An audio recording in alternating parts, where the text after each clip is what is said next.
एक बार फिर आपका स्वागत है। आप देख रहे हैं कहानी कुर्सी की, सारे मेहमान हमारे साथ हैं। आइए बात दिल्ली की करते हैं। दिल्ली की असेंबली में आज सीएजी की दूसरी रिपोर्ट पेश होने जा रही है। पहली रिपोर्ट में शराब घोटाले का जिक्र था और अब दूसरी रिपोर्ट के अंदर दिल्ली में स्वास्थ्य सेवाओं के क्या हालात रहे इन 10 सालों के बीच जब अरविंद केजरीवाल मुख्यमंत्री थे, उसका जिक्र किया जाएगा। तस्वीर जो आप देख रहे हैं, ये तस्वीर मैं आपको बता दूं, आज अमित शाह जी जो होम मिनिस्टर हैं देश के, उन्होंने दिल्ली के लॉ एंड ऑर्डर को लेकर के एक बैठक बुलाई थी, जिसमें दिल्ली की चीफ मिनिस्टर रेखा गुप्ता और दिल्ली के जो होम मिनिस्टर हैं आशीष सूद, वो दोनों भी गए थे। तो उसकी तस्वीर आप देख रहे हैं। इस खबर पर भी बात करेंगे, लेकिन पहले दिल्ली में स्वास्थ्य सेवाओं का क्या हाल रहा पिछले 10 साल। जो मॉडल मोहल्ला क्लिनिक से शुरू हुआ था, अरविंद केजरीवाल बार बार कहते थे कि हमारे अस्पतालों में हर किसी के लिए मुफ्त इलाज है, हम बड़े से बड़ी सर्जरी, बड़े से बड़ा इलाज, चाहे कितना भी खर्चा लगे, हम अपने लोगों का कराते हैं। इसलिए हमने आयुष्मान भारत जैसी योजना नहीं लागू की दिल्ली में, जिसमें 5 लाख का बीमा देती है केंद्र की सरकार। तो वो इसको भी शिक्षा के साथ साथ स्वास्थ्य को भी एक मॉडल के रूप में प्रस्तुत करते थे। लेकिन जो सीएजी की रिपोर्ट है वो कुछ अलग ही कहानी बता रही है। वो उसकी डिटेल्स आपके साथ शेयर करें उससे पहले दिल्ली सरकार के मंत्री मनजिंदर सिरसा ने क्या कहा है इस पर आप सुन लीजिए। आज अरविंद केजरीवाल जी के घोटालों की एक और कैग रिपोर्ट दिल्ली के विधानसभा के पटल पर रखी जाएगी। किस तरह से अरविंद केजरीवाल जी ने हॉस्पिटल सेहत सर्विसेज के नाम के ऊपर दिल्ली को लूटने का काम किया, हॉस्पिटल बनाने के नाम के ऊपर किस तरह से तय बजट से 350 करोड़ रुपया फालतू जो उन्होंने करप्शन के लिए अपनी जेबों में डालने का काम किया, किस तरह से मोहल्ला क्लिनिक जिनको कहते थे अमेरिका कनाडा देखने आता, उसमें बिजली ही नहीं थी, बिना बिजली के मोहल्ला क्लिनिक चले और उनको किराया भी देता रहे और लूटते रहे दोनों हाथों से दिल्ली को, जो लूटने का काम किया था। आज दूसरी कैग रिपोर्ट भी बताएगी अरविंद केजरीवाल जी आपके सारे चिट्ठे खोलेगी और बताएगी कि तुम कट्टर बेईमान हो, कट्टर बेईमान हो। अब स्वास्थ्य को लेकर इस सीएजी रिपोर्ट में क्या है, इसकी कुछ डिटेल्स जो हैं, काफी कुछ छपा भी है इसके बारे में, क्योंकि आज पेश होनी थी तो बहुत जानकारी आ गई इस पर। लेकिन अभी जब ऑफिशियली ये पेश होगी विधानसभा में तो वो कार्रवाई भी आपको हम दिखाएंगे। भास्कर मिश्रा हमारे सहयोगी वो जुड़ रहे हैं हमारे साथ। भास्कर, क्या कह रही है सीएजी की दूसरी रिपोर्ट? अच्छा, भास्कर अभी ज्वाइन नहीं किया उन्होंने, हमारे साथ जुड़ते हैं। मैं आपको बताऊं, इसमें 2 हिस्सों में आप इसको समझिएगा। एक ओवरऑल हेल्थ को लेकर के जो बातें कही गई हैं वो, और दूसरा मोहल्ला क्लिनिक को लेकर के स्पेसिफिक। जैसे मोहल्ला क्लिनिक की बात मैं आपको पहले बताऊं, मोहल्ला क्लिनिक को लेकर सीएजी की रिपोर्ट ये कहती है कि ट्रीटमेंट पाने वाले 70% मरीजों को डॉक्टर ने 1 मिनट से कम दिया। 1 मिनट में एक पेशेंट देखा, 70% ऐसे मरीज थे। तो क्या उपचार उनको मिला होगा? इसके अलावा यह भी बताया जा रहा है कि 18% क्लिनिक 15 से लेकर 23 महीने तक बंद रहे हैं। इसकी वजह डॉक्टरों की अनुपलब्धता को बताया गया है। साथ साथ यह बताया गया कि 4 जिले, उत्तर पूर्व, दक्षिण, दक्षिण पश्चिम, पश्चिम, जहां पर ये जब ऑडिट हुआ वहां पर जब लोग गए, 218 में से 41 क्लिनिक बंद रहे। और इसके अलावा कई मोहल्ला क्लिनिकों के अंदर बहुत बेसिक चीजें, बीपी नापने की मशीन, थर्मामीटर, ऑक्सीमीटर, इस किस्म की चीजें भी नहीं थी। इवन एक्सरे के लिए जो डॉक्टर लोग बोर्ड लगा के रखते हैं जिस पर वो एक्सरे की फिल्म जो है चढ़ाते हैं और फिर देखते हैं, वो बोर्ड तक भी नहीं था। ये भी जो है इसके अंदर बताया गया है। और जिन 74 क्लिनिक्स की समीक्षा की गई, वो उनमें जो ड्रग लिस्ट जो बताती है कि ये दवाएं होनी चाहिए, 165 दवाएं, उसका पूरा स्टॉक उनके अंदर मौजूद नहीं था। तो ये तो बात हुई मोहल्ला क्लिनिक की। इसके अलावा बाकी जो स्वास्थ्य के पैमाने हैं उन पर कितनी खरी उतरी दिल्ली की सरकार, ये भी आपको हम बता दें। कोविड-19 से निपटने के लिए केंद्र सरकार ने 787 करोड़ रुपए दिए, जिसमें से केवल 582 करोड़ रुपए खर्च हुए। मोटा मोटा 200 करोड़ रुपए खर्च ही नहीं कर पाई कोविड के काल में भी दिल्ली की सरकार, ये सीएजी की रिपोर्ट कह रही है। स्वास्थ्य कर्मचारियों के भर्ती वेतन के लिए 52 करोड़ रुपए दिए, इसमें से 30.5 करोड़ रुपया खर्च ही नहीं कर पाए। दवाओं, पीपीई किट और मेडिकल बाकी सप्लाईज के लिए 120 करोड़ लगभग दिए, जिसमें से 83 करोड़ रुपए खर्च ही नहीं हुए। आप ये कहें कि हमारा पैसा नहीं था, हम कहां से डबल कंट्रास्ट अलग बात है। आपको पैसा मिला और आप खर्च ना करें, ये तो मतलब एक तरीके का क्रिमिनल सा ऑफेंस है, वो भी जहां इतना अभाव हो मेडिकल सुविधाओं का। इसके अलावा जो और ये रिपोर्ट कह रही है वो ये कि 2016-17 से 20-21 के बीच, मतलब 5 साल में, पिछला लगभग पूरा कार्यकाल मान लीजिए अरविंद केजरीवाल का, 32,000 नए बेड अस्पतालों में जोड़े जाने थे, जोड़े गए 1,357 बेड। 32,000 का दावा था और 1,500 भी नहीं जुड़े। लक्ष्य का केवल 4%। इसके अलावा बेडों की ऑक्यूपेंसी 101% से लेकर 189% तक रही, मतलब एक बेड पर 2-2 मरीजों को रखने की नौबत दिल्ली के अस्पतालों में रही। मरीजों को फर्श पर भी इलाज करवाना पड़ा। यह भी बताया गया है कि केवल 3 अस्पताल अरविंद केजरीवाल ने पिछले 10 सालों में बनवाए, लेकिन ये तीनों अस्पताल पूर्व की सरकार के द्वारा शुरू किए गए थे और इनमें भी एक में 5 साल की देरी और 300 करोड़ रुपए से ज्यादा की लागत, दूसरे में 6 साल की देरी 41 करोड़ से ज्यादा की लागत और तीसरे अस्पताल में 3 साल की देरी और 26 करोड़ से ज्यादा की लागत, एक्स्ट्रा पैसे उसके अंदर देने पड़े हैं। तो ये दिल्ली के हेल्थ सर्विसेज को लेकर के सीएजी की ऑडिट रिपोर्ट बता रही है। समीर जी, ये बता रहा है सर कि अरविंद केजरीवाल मुख्यमंत्री रहते और उसके बाद आतिशी मुख्यमंत्री रहते, केक की रिपोर्ट सदन में क्यों नहीं रखा। ये समझ में आ रहा है कि क्यों नहीं रखा। किस तरीके से 10 साल उन्होंने दिल्ली की जनता को बेवकूफ बनाया। 10 साल तक किस तरीके से उन्होंने राज किया पूर्ण बहुमत की सरकार के साथ, और हर बार एक तरह की एलजी काम करने दे रहे, हर बार एक तरह की नरेंद्र मोदी हमें काम नहीं करने दे रहे, और वास्तविकता कुछ और थी। कोविड में केंद्र सरकार ने आपको इतना पैसा दिया, पैसा आपके पास है, आप दवाई पे खर्च नहीं कर पा रहे। अस्पताल बनाने के लिए पैसा आ रहा है, समय के अंदर अस्पताल नहीं बना पा रहे, 300 करोड़ से ज्यादा खर्च हो रहा है। मोहल्ला क्लिनिक को आपने पूरे दुनिया के अंदर एक आइडियल बनाकर पेश किया, एक आदर्श कि भाई मोहल्ला क्लिनिक बनाएंगे, और मोहल्ला क्लिनिक में क्या निकला कि बेसिक सुविधाएं जो होती है वो तक आप दे नहीं पाए। 1 मिनट के अंदर एक पेशेंट को अगर डॉक्टर देख रहा है तो क्या देख रहा होगा। तो ये बताया कि अरविंद केजरीवाल ने दिल्ली का क्या हाल करके रखा था, दिल्ली का कबाड़ा किस तरीके से अरविंद केजरीवाल ने 10 साल किया। केंद्र सरकार का पैसा आप इस्तेमाल नहीं कर पा रहे हो, अरे आपको पैसा मिला आप खर्च कीजिए। आप कहते हैं कि केंद्र सरकार मदद नहीं दे रहा है। मुझे लग रहा है कि अब अरविंद केजरीवाल पूरी तरीके से एक्सपोज हो गए। केक की रिपोर्ट आने के पहले जनता की नजरों में उतर गए थे, और अब जब केक की रिपोर्ट सामने आ रही है सदन में, एक के बाद एक आ रही है, वो जिस अपने मॉडल का पूरे दुनिया में डंका पीटने की कोशिश करते थे कि हमारा हेल्थ एजुकेशन ऐसा है, हमारा एजुकेशन सिस्टम ऐसा है, मुझे लग रहा है आज सबके वास्तविकता केक के माध्यम से जनता के सामने आ रही है। और जनता अब जवाब उनसे इस बात का मांगेगी, और सिर्फ अब मांगेगी कि आप तो विपक्ष में बैठ गए हो, 22 सीटें आ गई है। मुझे लग रहा है अगर सबको ईमानदारी से जांच होगी तो अरविंद केजरीवाल 3 सीटें जीतने की दिल्ली विधानसभा की कार्रवाई शुरू हुई है, स्पीकर बोल रहे हैं, एक बार जरा सुन लेते हैं।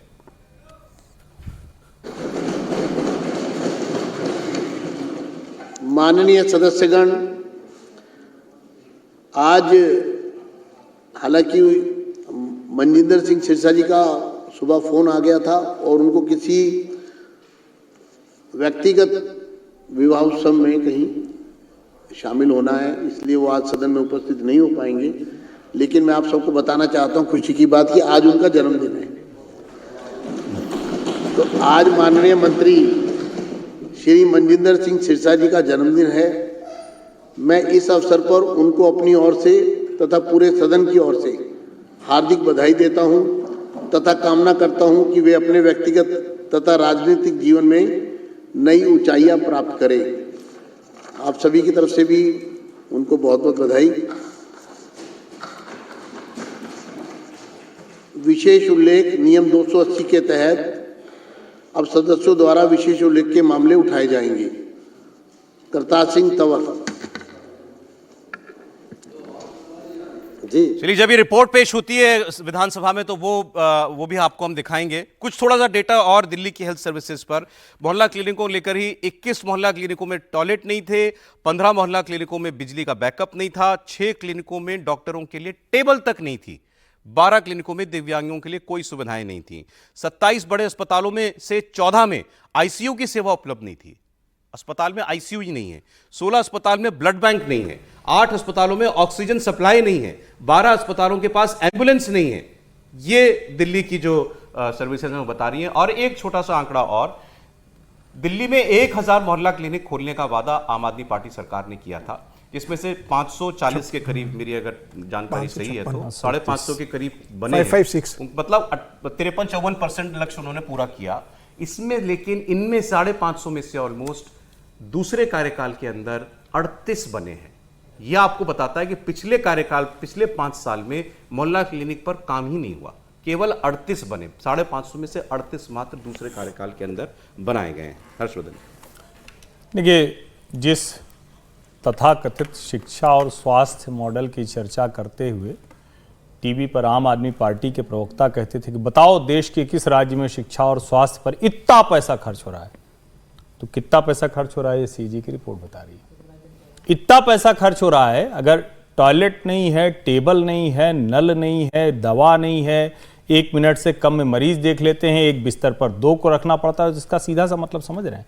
इसका मतलब ये हुआ कि ये सब इन्फ्लेटेड बिल के जरिए करप्शन घोटाले की कहानी है जिसको सामने आना है। इसका मतलब ये हुआ कि जो उस वक्त चर्चा होती थी कोविड के समय में, ये बंद करना पड़ा। बंद इसीलिए करना पड़ा क्योंकि ये तो खुद ही वायरस का केंद्र बन गए थे।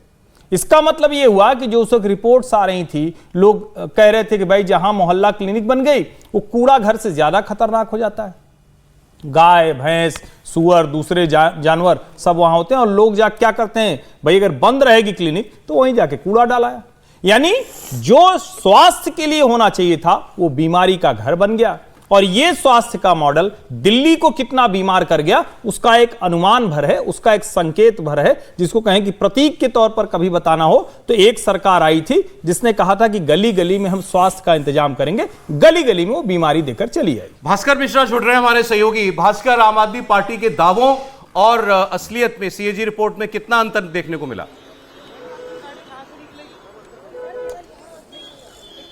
और देखिए, शुरू से ही इस बात का अनुमान था कि अगर सीएजी की रिपोर्ट आती है हेल्थ सर्विसेज के बारे में तो आम आदमी पार्टी सरकार के दौरान जो कुछ भी हुआ था उस पर सवाल उठेंगे। सवाल सबसे पहले, जो सबसे बड़ा क्लेम था कि मोहल्ला क्लिनिक के द्वारा आम लोगों को बहुत आसानी से दवाई मिल जाती है, इलाज मिल जाता है, 32 तरह के टेस्ट होते हैं, तो उस पर सवाल उठेंगे। लेकिन दरअसल सोचना यह है कि देखिए, आम आदमी पार्टी ने मोहल्ला क्लिनिक को डिजाइन इस हिसाब से किया था कि समाज का सबसे नीचा तबका जो छोटी मोटी बीमारियों के लिए बड़े हॉस्पिटल के चक्कर लगाते थे, उनको घर के आसपास कहीं छोटी मोटी बीमारियों का आसानी से इलाज मिल जाएगा और इसका फायदा भी होते हुए दिखा है। हाँ, इतना जरूर है कि जितना वादा किया गया था वो पूरा नहीं हुआ, ये एक सच्चाई है। सच्चाई ये भी है कि कई ऐसे मोहल्ला क्लिनिक थे जहां आसपास गंदगी बहुत ज्यादा थी, सुविधाओं की कमी थी, लेकिन ये कॉन्सेप्ट बहुत ज्यादा लोगों को अच्छा लग रहा था, ये जमीन पे हम लोगों ने भी देखी है। उसी को आम आदमी पार्टी ने जनता के बीच में जाके ये कहा कि ये सबसे बड़ा हमारा कॉन्सेप्ट है और पूरी देश और दुनिया में इसको लोग सराह रहे हैं। जहां तक गवर्नमेंट हॉस्पिटल की बात है, आबादी जिस हिसाब से दिल्ली में बढ़ी है उस हिसाब से दिल्ली सरकार के हॉस्पिटल की संख्या नहीं बढ़ी है। हॉस्पिटल्स में जो सुविधा है उसको लेकर शुरू से ही कमी थी, ये बात हर कोई जान रहा था। और इसके साथ साथ इस सीएजी रिपोर्ट में यह भी कहा गया है कि बहुत लंबित हुआ है, कई नई हॉस्पिटल जो बने हैं, जो शीला दीक्षित के सरकार के समय से बनना शुरू हुआ था और आम आदमी पार्टी की सरकार में बनके तैयार हुआ है, तो उसमें भी खामियां पाई गई। एक तो देर होने की वजह से बजट बढ़ा। एक उदाहरण के तौर पे मैं बताऊंगा कि बुराड़ी में गवर्नमेंट हॉस्पिटल बना, वो 200 बेड का हॉस्पिटल था, उसको बढ़ा के 600 बेड का हॉस्पिटल कर दिया गया जी। उसमें समय बहुत ज्यादा लग गया और जो सुविधा वहां पे अब है वो परेशानी का सबब बन सकता है। आज नहीं कल मेरी बात हुई है, जो बड़े इंजीनियर्स जो बना रहे थे उस हॉस्पिटल को, उन्होंने भी ये माना कि जहां सिर्फ 200 बेड का हॉस्पिटल बनना था वहां अगर 600 बेड का हॉस्पिटल बना रहे तो इसका मतलब यह है कि गलियारा हो, खिड़की हो, बालकनी हो, सब जगह आपने बेड डाल दिया, तो हॉस्पिटल जैसी सुविधा जो है वो वहां पे नहीं मिल रही है। ये भी परेशानी थी। ठीक है, इसके साथ साथ दिल्ली सरकार के जो बड़े हॉस्पिटल पहले से काम कर रहे थे वहां पे लोगों की तादाद बहुत ज्यादा थी, तो ये परेशानियां आना था कि डॉक्टर और साथ में जो पैरामेडिक स्टाफ हैं उसकी कमी महसूस की जा रही थी। भास्कर, बहुत शुक्रिया आपका। सर, कैसे देखते हैं आप मोहल्ला क्लिनिक का जो विचार आम आदमी पार्टी की सरकार लाई, उसको कुछ हद तक एग्जीक्यूट भी किया, ठीक है, उसके इंप्लीमेंटेशन में काफी कमियां सीएजी की रिपोर्ट बता रही है। एक अच्छे काम की शुरुआत जो नहीं पहुंच पाया अपने अंजाम तक या दावे से काफी पीछे रह गया, लेकिन फिर भी ठीक कदम था। कदम ठीक था, लेकिन एक बात मैं जोड़ूं, सीएजी की रिपोर्ट आएगी, मेडिकल में कितना खर्च हुआ जो आपने भी जिक्र किया, वो लीक हो ही गई है रिपोर्ट। लेकिन दिल्ली सरकार ने एक काम पूरे मुस्तैदी के साथ किया, वो था अपनी पब्लिसिटी का। पिछले 3 साल में 1073 करोड़ रुपए पब्लिसिटी पे खर्च किए और वो पूरी मशक्कत, पूरी मेहनत, पूरे टारगेट के साथ किया। उससे आपको ये इमेज बनती रही कि भले ही काम हुआ हो ना हुआ हो, लेकिन मोहल्ला clinic, primary health centres, schools, उसको लेकर एक इमेज बनती रही। लेकिन ज़मीन पर वो आपको दिखाई दे रहा है कि किस तरह से काम हुआ। इसमें 2 कंट्रास्ट हैं सर। एक कंट्रास्ट ये है कि जिन अस्पतालों को बनाने की बात की गई उसमें इतने बड़े लेवल पर करप्शन हुआ कि वो ओवर स्पेंडिंग है, 300%, 200% खर्च किया गया, फिर भी वो काम पूरा नहीं हुआ, डिले हुआ। वो भी आपने शुरू नहीं किया था, वो भी आपने शुरू नहीं किया था, लेकिन जिस पर काम हो रहा था। दूसरी तरफ जो आपका फ्लैगशिप प्रोग्राम है उस पर आपने फोकस ही नहीं किया। और ये बड़ा अपराध होता है कि जो पैसा आपके पास हो उसका भी इस्तेमाल नहीं कर रहे। इसको निकम्मेपन से ज्यादा नहीं कहा जा सकता कुछ। आप खर्च ही नहीं कर रहे, खर्च ही नहीं कर रहे, नियत क्योंकि ये शिकायत नियत खराब है या काम नहीं मेरा करना सवाल चाहते। यह है कि देश में हमारे शायद ही कोई ऐसी योजना होती होगी जो जिस उद्देश्य से या जो लक्ष्य लेकर के चली थी उसको एग्जीक्यूट कर ले। प्राइम मिनिस्टर बोलते हैं कि हमको 100% सैचुरेशन करना है, 100% ना हो, हाँ, लेकिन 500 की बजाय 58 हो तो ये लेकिन तो बहुत केंद्र फर्क है। सरकार की नियत तो दिखती है ना सर। 500 प्रधानमंत्री मोदी को योजना लेकर आते हैं तो उसमें नियत दिखती है। प्रधानमंत्री मोदी खुद कहते हैं कि भाई हो सकता है कि योजना सब लोग नियत दिखना चाहिए। नियत तो सरकार की भी अच्छी थी। ये नियत दिख रही है कि आप 550 मोहल्ला क्लिनिक बनाते हो, उसके अंदर बेसिक सुविधाएं नहीं है। नई दिल्ली सीट में जहां से अरविंद केजरीवाल विधायक थे वहां के मोहल्ला क्लिनिक के अंदर सुविधाएं नहीं है। मुख्यमंत्री के क्षेत्र में मोहल्ला क्लिनिक बना, उसके अंदर बेसिक सुविधाएं नहीं है। तो ये बता रहा है कि आपकी नियत कैसी है, आपने किस पर्पज से शुरू इसको किया था, कैसा इसका आपने आर्थिक शोषण किया। 1 मिनट एक पेशेंट को मिल रहा है, वो 1 मिनट एक पेशेंट को नहीं मिल रहा, वो आपका फर्जी आंकड़ा है, क्योंकि आपने वो बनाया कि एक क्लिनिक में हम दिन भर में इतने लोगों को देख रहे हैं। उसका एवरेज वो निकल रहा है कि वो यदि इतने मरीजों को देखा जाएगा तो डॉक्टर के पास एक आदमी 1 मिनट रहेगा। उसका मतलब ये है नहीं, वो आंकड़ों को, नंबर को एस्केलेट किया गया। अरे मुझे आपकी बात पर अभी मुझे किसी ने ये भेजा है कि ये सवाल तो कभी नहीं आप लोगों ने पूछा कि एक शहर में 66 करोड़ लोग कैसे आ सकते हैं। हाँ। अगर एक मिनट नहीं, में इस एक पर भी मरीज बहुत देखा जा सवाल सकता हुए है तो हैं। 66 करोड़ लोग कैसे का दावा कैसे इस पर भी सवाल होते रहे बार बार। इस पर एक तो सब सवाल कर रहे हैं, दूसरा ये है कि हर कोई ये बहुत स्पष्टता से बता रहा है। मैंने एक दिन पहले बताया तो फिर बता दे रहा हूं, सरकार 66 करोड़ कहती है, वो स्नानार्थी हैं। और अगर 10 लाख कल्पवासी प्रतिदिन उसमें जुड़ते हैं, जो पारदर्शिता के साथ सरकार ने जोड़कर बताया है, तो वो कितने हो जाएंगे। और ये भी सबको पता है 300 किलोमीटर लंबा जाम लगता है, तो कितने लोग आएंगे आप खुद ही कल्पना कीजिए 45 दिन में।